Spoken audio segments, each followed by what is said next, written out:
all of you. I promise you that is the only weird piece we're playing in this concert. It's spring, so we gotta use our weird, there's a less weird quota we have. So we got it out of the way. The rest of the concert is very happy, smiley, very spring. So leave you very much with a lilt in your step here. So, but I still think it's a pretty cool piece, right? Yeah, pretty cool piece. Yeah.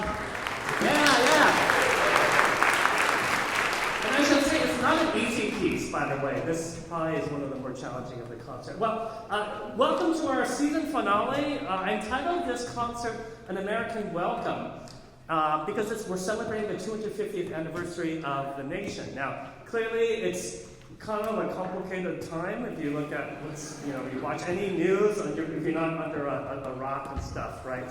And so I thought I wanted to program An American Paris because this notion of an American welcome, there's a little bit of a play on words. Now let me tell you the story. Gershwin is a very famous American composer that straddled the line between kind of jazz, big band, classical, very much of a sort of this New York mindset. And he wrote this piece. The story is set right after World War II, where an American GI soldier is staying in Europe, in Paris, and kind of experiencing the city. And you can imagine Paris, there's beauty, there's chaos, there's romance, right? There's energy. And I thought it'd be funny with American, if you sort of think of American and add a pause, an American, welcome. But that's kind of what the Paris people would say. And that, I thought, was clever. you get it? So, how do you say words? It's not American welcome, it's American welcome. Right.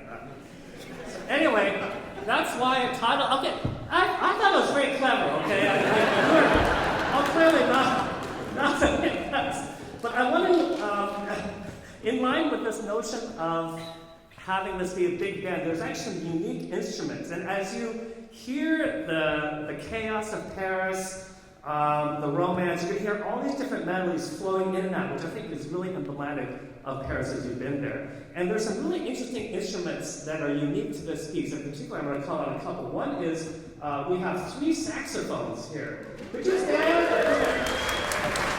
I'm going to show you. They are, You notice there's like a tiny saxophone. There's like a middle, and then there's a big mama saxophone, right? So there's like 3 different sizes of saxophone, like they said, alto, tenor, and baritone. So you'll hear that throughout the piece in different places. This really smooth jazz. You're like, wait a minute, I'm not used to listening to an orchestra. Like the other thing I want to call out is there's a taxi horn that we actually bought. I was like, can you just play a couple? Yes. Yeah, and it's actually deceptively difficult to play. And I know because I actually was in Germany for a work trip. These are out of stock in the US. Yeah. Easy. I'm redoing my monologue. No. And I was like, how do I get this? And they're made by a maker in Germany, and because of the tariffs, he's like, I'm not shipping it to the US. Well, I had a work trip to Munich, so I'm like, can you ship it to my hotel in Munich? He's in Berlin. He said, sure. So he got it, I was going to pack it up. And they're actually not cheap, they're like $1,300, which exceeds the duty-free allowance if you walk into. Yeah, so I'm coming into customs here. I told Orchestra this already. And it's $800 duty-free allowance. These cost $13. So I'm like, different to declare, I'm like, is this guy going to be a funny guy or a mean guy? And I was tempted to take one taxi board and go, yes, I have taxi boards. Like this. And I thought that might be that might not be a good move in the customs area, right? So I had a video where I played the taxi horns, and it goes, actually, I should have, I should have it ready.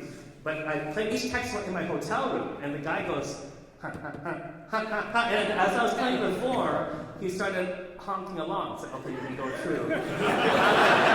No duty paid. It was really good.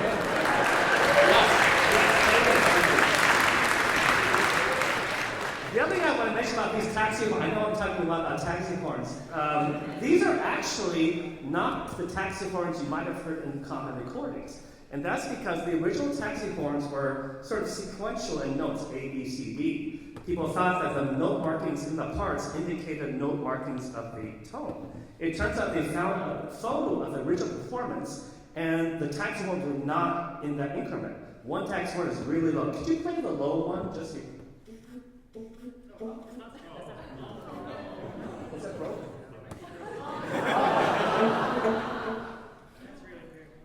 Oh, okay.